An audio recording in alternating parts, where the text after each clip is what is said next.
findings that you have done. So what are the aspects that you need to look into? That is what we will be discussing in the report part. Yes. Then forensic photogrammetry. So this forensic photogrammetry, that itself is like a very vast topic with all scientific calculations and a lot of methods that are involved there. But briefly, we will just and I'll share you the soft copy of that book that is there, which you can read through and to get a grasp of how exactly it is done. And you can prepare the, I'll touch upon it, in the broader sense, and you can just go through it and make the required notes for your for the how to do it and for the exam point of view. And last one is the legal concerns after the failure. So forensic engineering is always like we said it is becomes significant because there is a litigation involved or there is a case pending in the court of law. So uh, for clarifications and for solving that litigation process, you as a forensic engineer is doing the forensic investigation, and as a forensic engineer you are required to give a report on what could exactly or what is likely to have happened in that particular place, and whether it was a natural, it has happened in a it was intentionally done, or whether it happened naturally, or whether the claim is false claim, or somebody has manipulated the incident, or they have created the incident in order to for some specific purpose, or to meet some specific purpose. So that is something that a forensic engineer has to look into. Yes.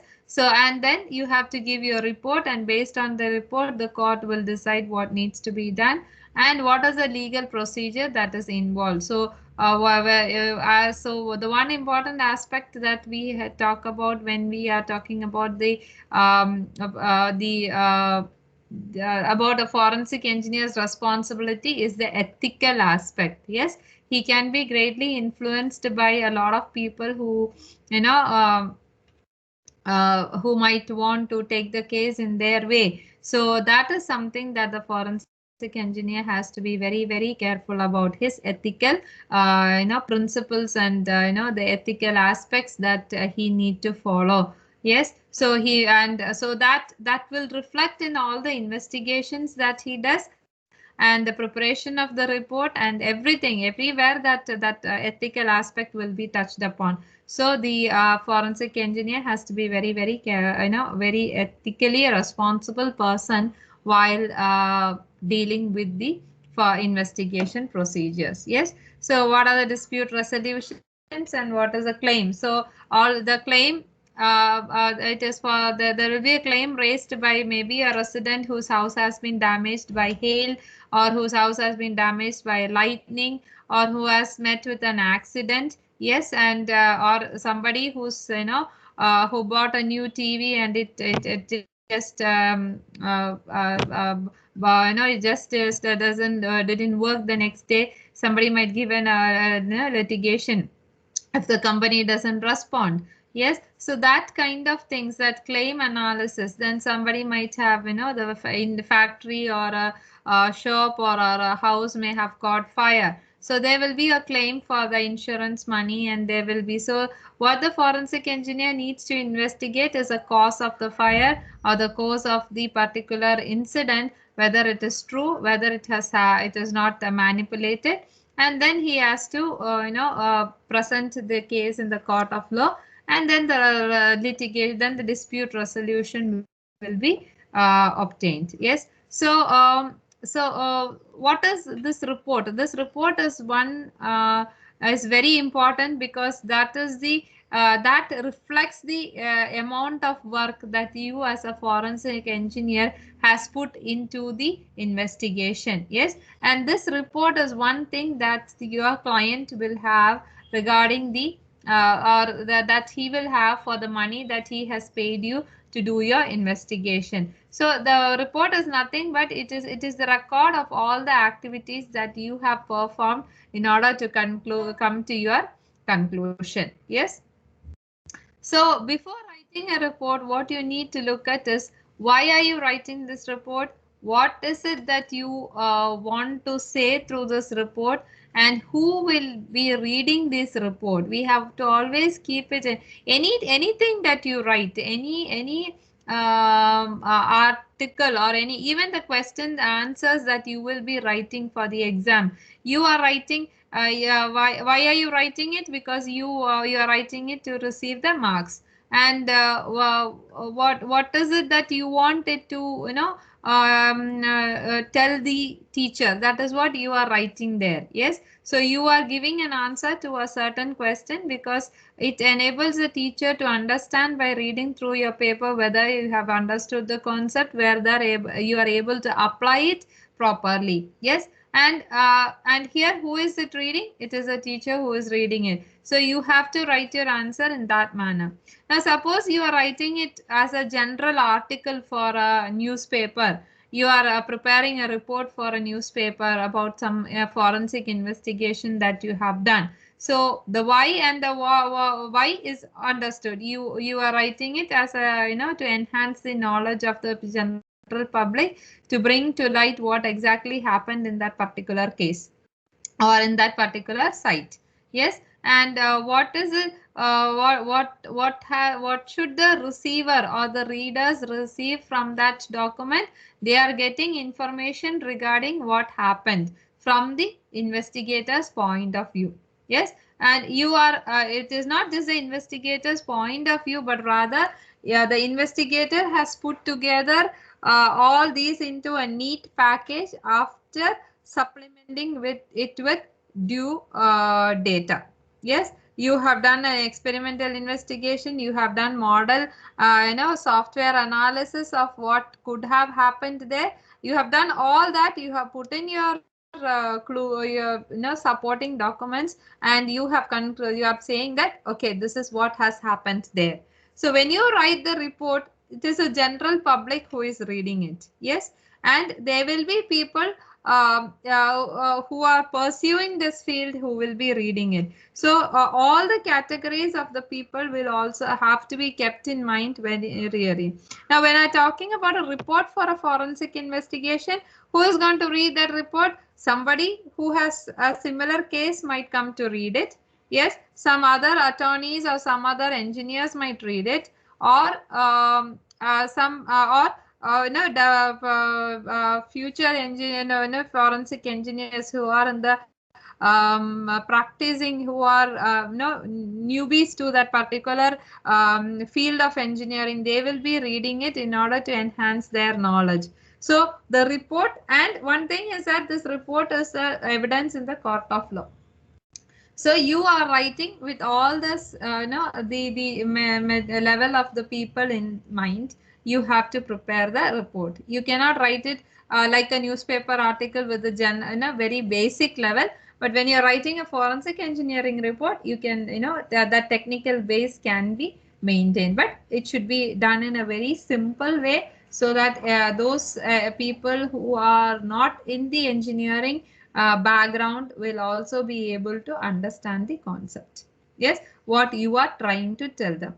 So, and before you writing, you have to think, what should the report tell me? What am I expecting out of the the report? So when you put that question to yourself, what do you want? That is how you write everything, right? What is it that what I'm going to write what should it tell me? When I read it back, I should get an answer to a set of questions that I have in mind. So where is the question now? So you are thinking, what should it tell me? So now you get your questions. Yes. So it is for these questions that you have to find the answers, which you have to get by doing a forensic investigation. Okay. So even before you start your investigation process, yes, okay, you have a case, somebody has called you up, asked you to come, asked you to take up a case, you are there, you take n number of photographs because you don't know what it is you are looking for. You don't know what it is that you need to write it into. You do not know what so but when an incident has happened, it cannot be left as it is. So you have to record the documentation process very quickly. So how do you do the recording? You take videos, you do photographs, you talk to the people, eyewitnesses, all these things you do it and you keep it as a record. Yes.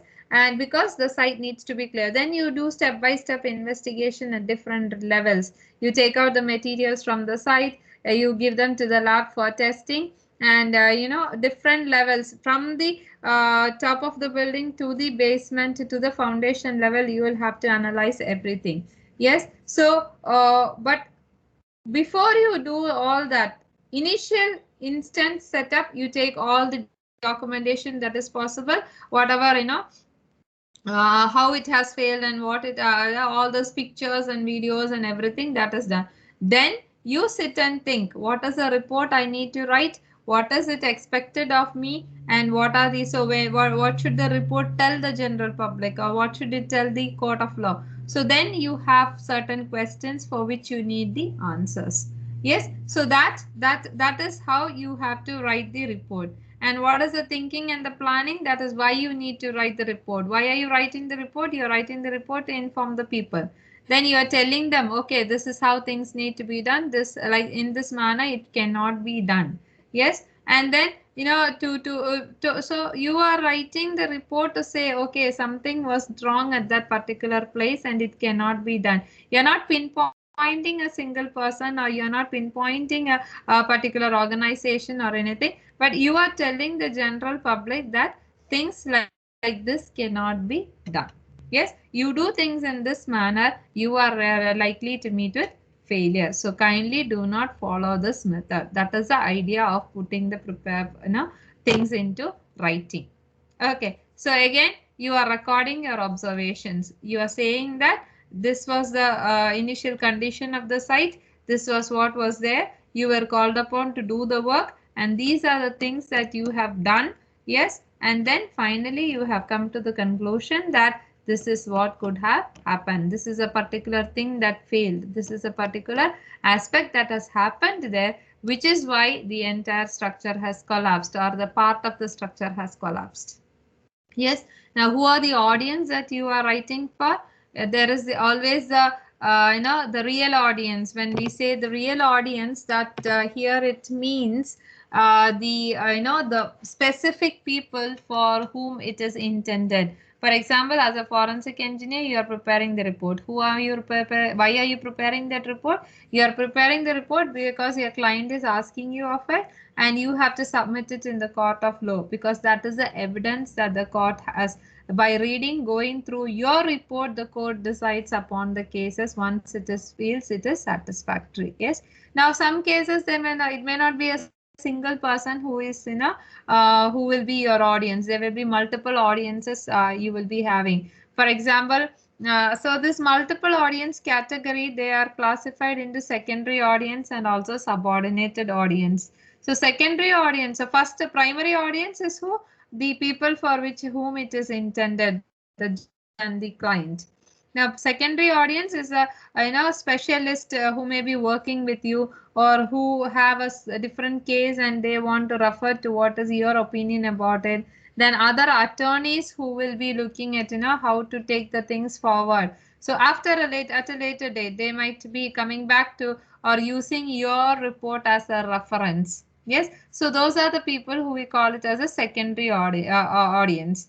Now we have subordinated audience, which are the people, so these specialists and attorneys, they need to refer to it pertaining to your case as well as some new case, but pertaining to your case. The subordinated audience are those people who might be using your report as a reference document. People of academic interest, yes, research scholars, people who are researching into that particular topic, or like I said, for a new case, after so many years a similar case comes up and you want to take it as a reference. So that is a subordinated audience that has to be that we talk about. So report is written as a forensic engineer, or for any matter, for anything that you write, you have to always keep in mind, this is my target audience. It is for these people that I am writing.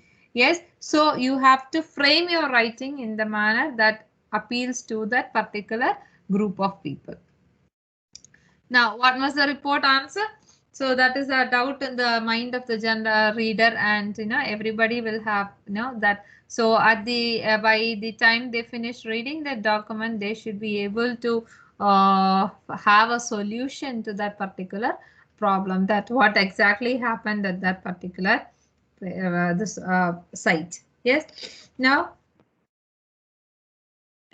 So your questions, you have, so there is a automatically when you think about what the report has to say, you have a set of questions in your mind. Yes, now to find solutions to these questions, you are conducting the investigation. So what do you need to do? You have to write out, you have to note it down. So you have to note it down how the, or what are your what are the questions for which you want answers. Yes, so what the author says is that you make a envelope, or make a packets where you have this question typed on top of your letter. So so now you are going to find solutions for each of these cases. Yes, so when you go look for the solution to each of these cases, you will be collecting information, whether in the form of photographs, or whether in the form of videos, or whether on-site collection of the the materials at site. So whatever it is, so depending upon your question, you just put in these information, or could these data into those envelopes or covers. Yes, and finally you find solution to that, and these questions that you have on top of the envelopes or the covers, that is your classification, or that is the um, topics.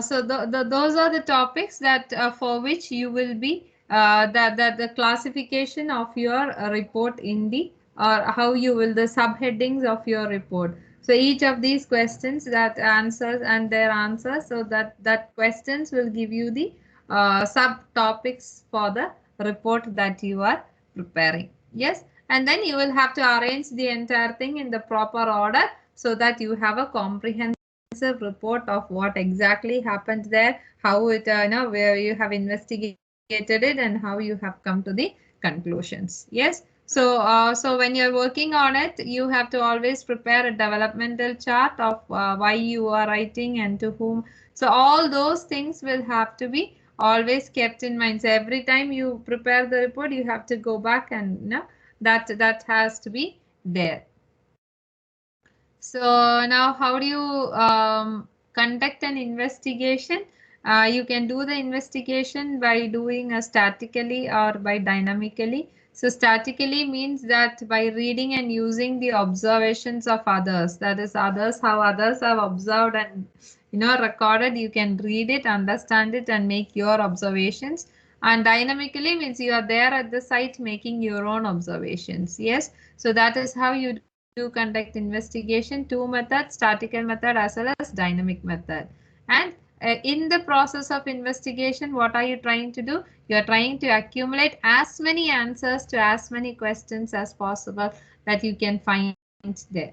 Yes, and one important thing is you have to be very ethical. Like I told you, ethics, you have to hold on to your ethics as a forensic engineer. There will be a whole lot of people trying to influence you, but your ethics, you have to work based on your ethical principles. Yes, and one another thing that the author tells you is that you should not look for your answers in a one single place.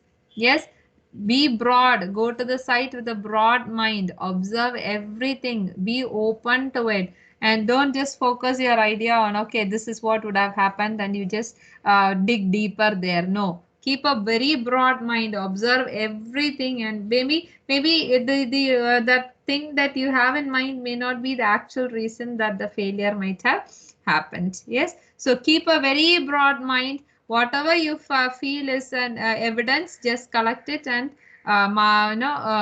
label it and put it aside. You do not know when you might require it or what information you might need about it, or that will enable you to find answers to all the questions.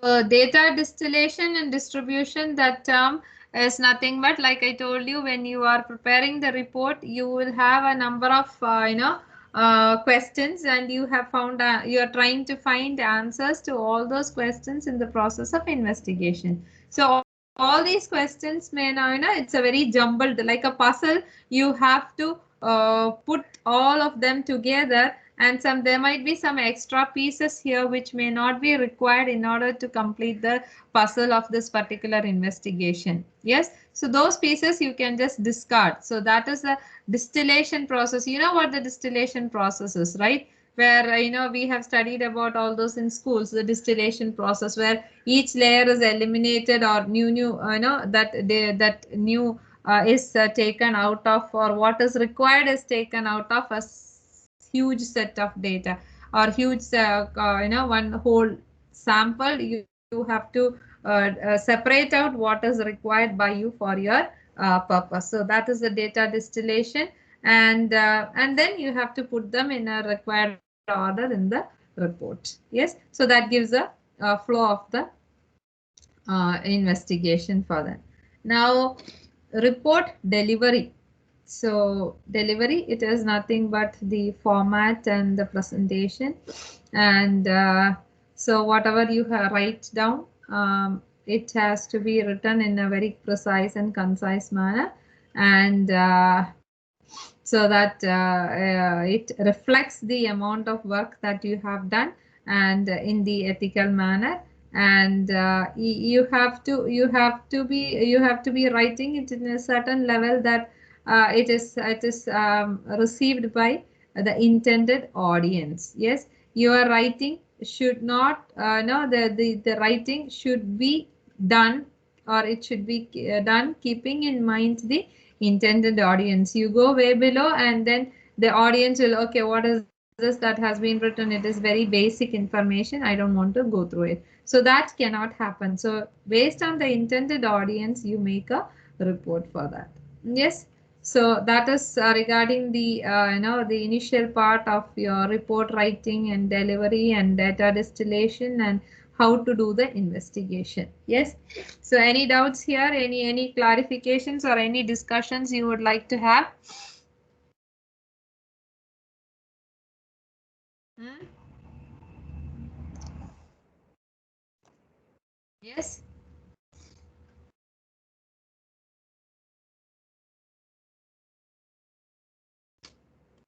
Tell me. All of you are in the same class, right? Yeah, tell me.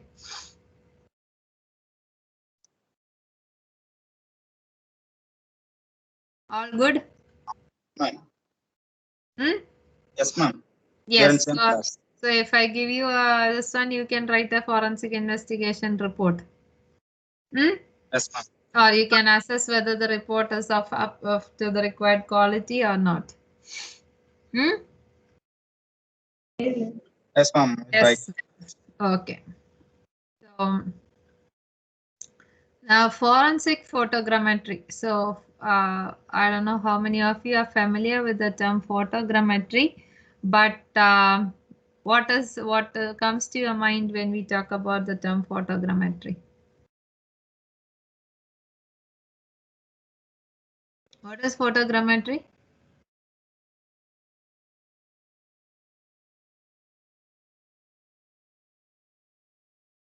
What is photogrammetry?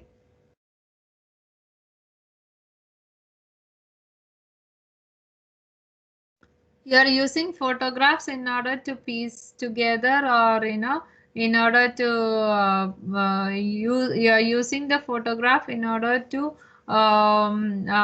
piece together a puzzle, a particular incident that has happened, that process of making use of the photo, that process of making use of photographs to come to certain conclusions, to develop the or to build upon what could have happened, that is actually photogrammetry. Yes. So so the basic thing is photographs, videos, very much mandatory when you are doing a forensic investigation.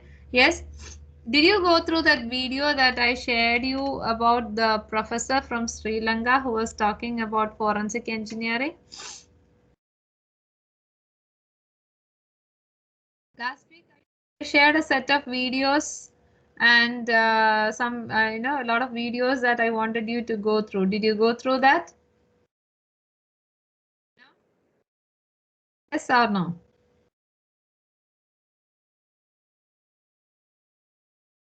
No. I'll take it as a no. So please do go through that and come for Wednesday's class. Okay. So photography, it is a recording of the actual situation at the site. Yes. So because you will not be able to note down each and everything, and you may not be able to put everything into memory. So photography or videography, that is something that enables you to record the situation that is there on the field at that set time.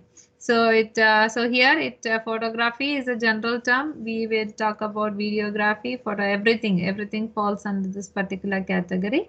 And the process by which we make use of the photographs in order to develop the crime scene, or in order to come to a conclusion of what could have happened there, that science or the art that is called as a photogrammetry. Yes. And so here the photography is very significant, because it is a photograph that is going to give you evidences. It is a photograph that is going to give you clues. It is a photograph that that is going to speak much more than eyewitness information or anything else. So the forensic photographer should take photographs very accurately, scene by scene, so that the forensic engineer is able to develop the case scene by scene based on the final current situation that is there. Okay. So the technical terms that are here, that you have here, is two broad categories of division of forensic photographs. One is a documentary and the another is a metric photograph. Yes. So documentary photograph is something that is similar. Analogous means similar to the rough sketch. Suppose a person looks at the crime scene and makes a drawing. So that is a documentary photograph. And metric photograph is something engineering drawing or map. Now, what is the difference between a rough sketch and an engineering drawing? Huh? Difference between a rough sketch and an engineering drawing. Yes?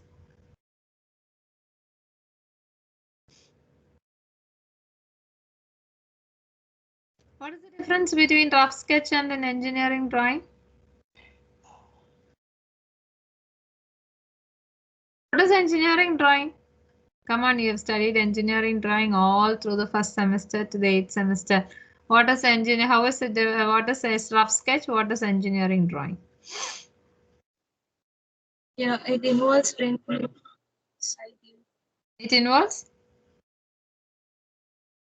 Front view, side view in a normal drawing, ma'am. But in engineer drawing, we have to mention it in mm. So engineering drawing, you are using very specific dimensions. Yes, the units are specified, the dimensions are specified. Whereas rough sketch, you are just making a rough note of it. You are now, it is not drawn to scale. It is not drawn to any particular dimensions or any particular units. You're just making a rough idea of how things should look. Yes. So from the photographs that you have taken, yes, you are able to um, make the measurements of the how things had looked, where what is the certain points, how much distance it was, or that measurement can be taken from the engineer photographs that you have developed. So to take those kind of photographs, that is the metric photographs, the person should be a very skilled person. Yes. So documentary photograph, it is just casual photographs which to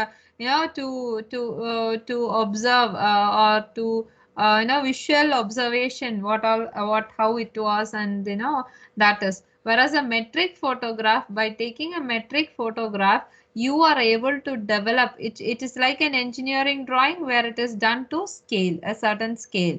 Yes, you have the necessary information there. You measure it and you get the required information. Yes, so that is a difference. So there are two types of photographs that you can have. One is a documentary photograph and another is a metric photograph. Yes, so the person who takes the forensic photographs, he should be of highly experienced person, because sometimes these measurements from the photographs is definitely required in order to put together the cases. Yes.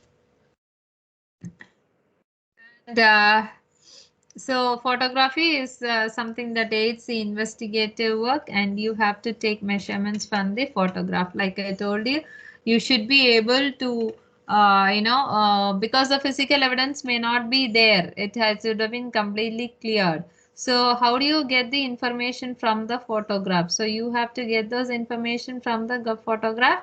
Then you should be, it should be either a metric photograph, so that you can do it to the scale and you can get the correct information from that. Yes. So now the reconstruction method that was talked about in the syllabus is how you are reconstructing the crime scene. Let us use the word the crime scene. So you are reconstructing the crime scene, or you are reconstructing the site from the photographs. So there are three approaches that we have. Yes, we will not go into the very details of the scientific calculation, but we will just learn them in a little broader perspective. Yes, so there are three approaches. One is algebraic, graphical, and another one is a combination of both algebraic as well as graphical. Yes.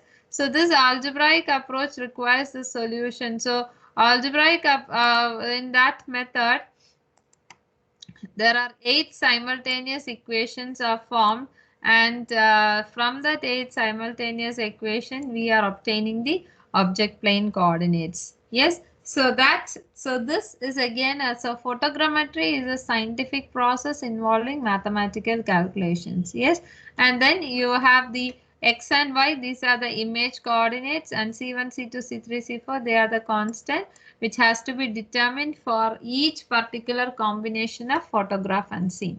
So each particular combination, there is 2 or 3 photographs are and you are establishing a simultaneous equation between them, and the solution of which will give you the coordinates of the actual object. Yes, so that is one technique that is used in order to that is a aspect of photogrammetry, where you are trying to locate certain aspects on the photograph. Yes, and 4 points in the object and image plane. So it requires 4 points. So 4 strategic points you need, and based on that you are framing the simultaneous equations. Yes, so calibrations have to be done, everything. So now this is a very tiresome process when you want to do it manually. So what are the softwares we have? These are the softwares that we have in order to do the analysis for us. Yes, so you have n number of photographs, you can piece together the photographs, and then you can do the strategy, you can mark the strategic positions on that, and then you can feed the data into your computers using the particular softwares. You are able to find out what is the, or you are able to piece together the things and find out the actual coordinate at the site of that particular object. Yes, So this is the you have a cracked concrete here, and see three strategic locations are fixed up, and then you are dividing the entire thing with a grid.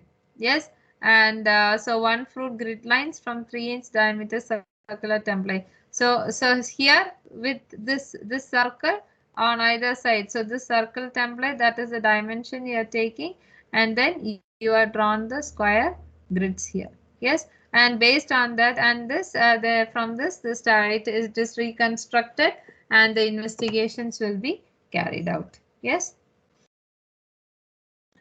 so these are the some of the guidelines. There are 12 guidelines that for the photographer to take proper photograph for the helping or for preparing a good forensic engineering investigation report. Yes, so what all things a photographer has to keep in mind while taking the photographs, so that it will be a tool that aids in the investigation. Okay, so you can just read through it.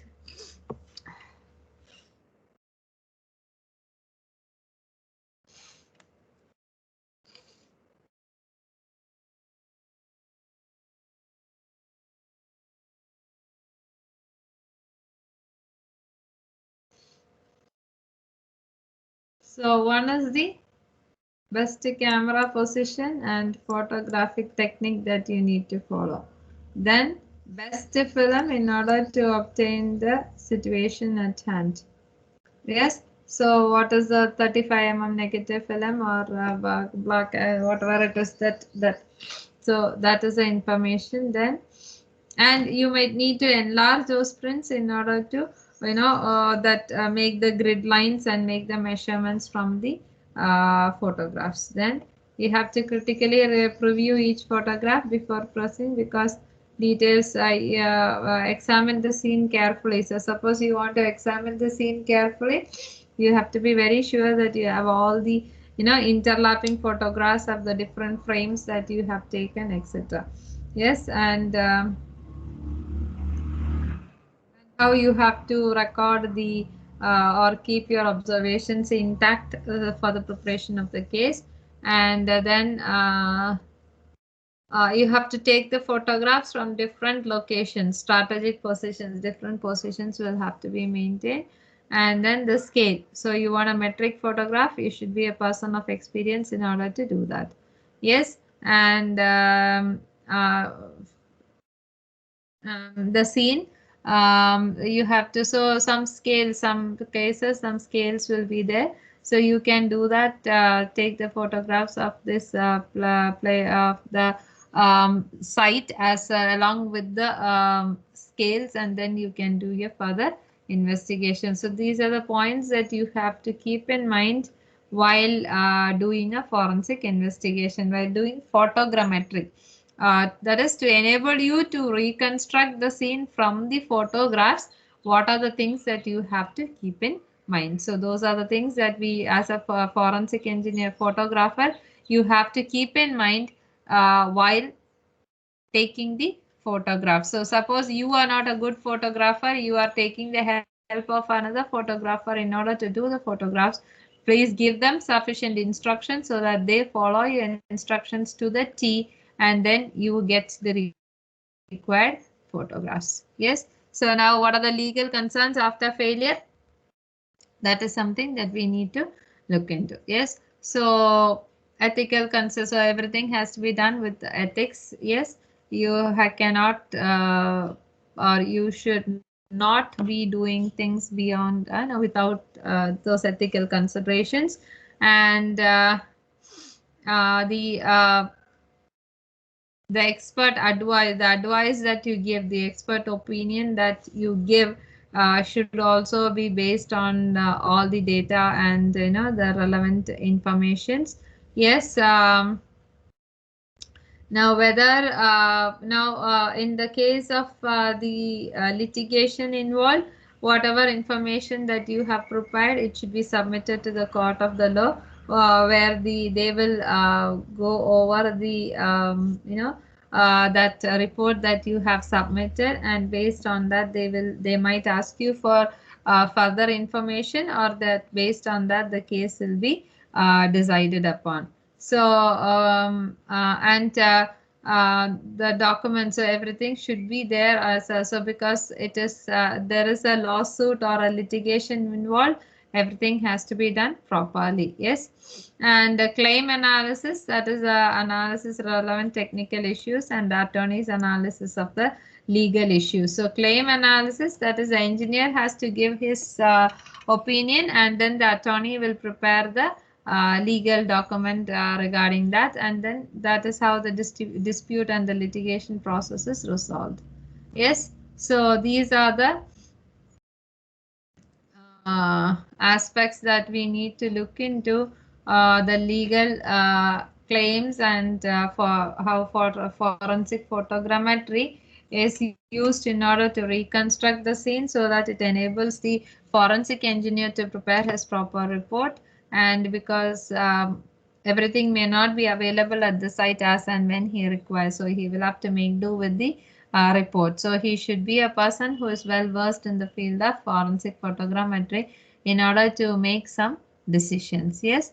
Then what are the different aspects that we need to keep in mind while preparing a report? Who are the target audience has to be kept in mind, and what are the data that you need to publish has to be kept in mind, and who, why, for whom are you writing the report, why are you writing the report, all these things will have to be properly kept in mind, or it has to be kept in mind while preparing or while writing the report. So when you have certain questions for which you need to find the answer, those questions will help you frame the investigation procedures. Yes. And then finally that will form the subheading for your report, and when it is distillated and it is presented in the proper manner, you have a very comprehensive report of the forensic investigation that you have completed. Yes. So that is a brief, I have touched upon the aspects of the legal photogrammetry and the report aspects of forensic investigation.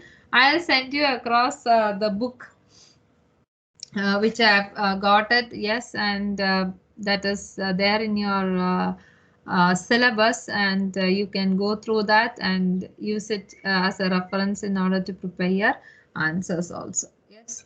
Have all of you submitted your assignments? Ergibe, have you seen the assignment I had given the other day? Please look at the assignment section and work on it, and once you are done, let me know. I'll give you time to upload it. I'll edit the time for uploading. So any doubts? No, ma'am. No. Everything is clear.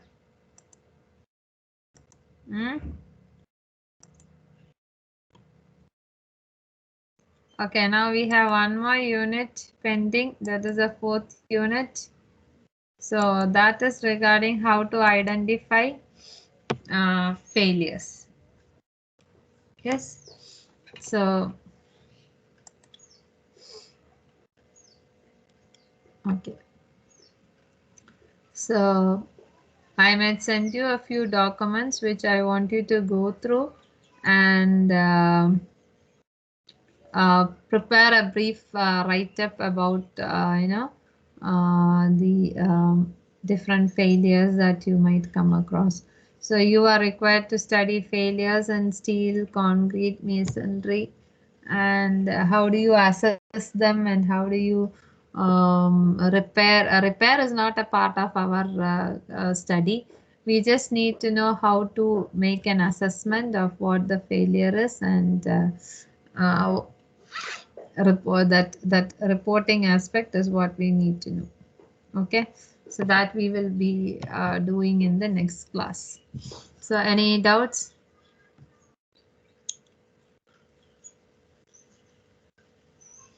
Any clarifications?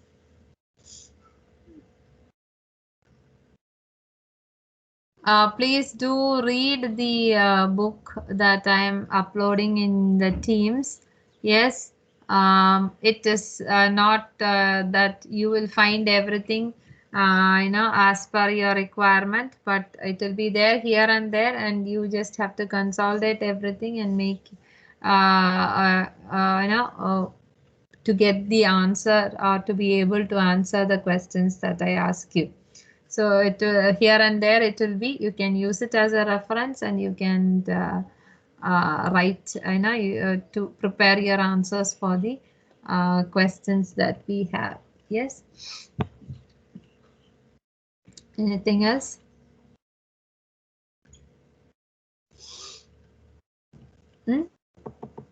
Nothing. So shall we wind up?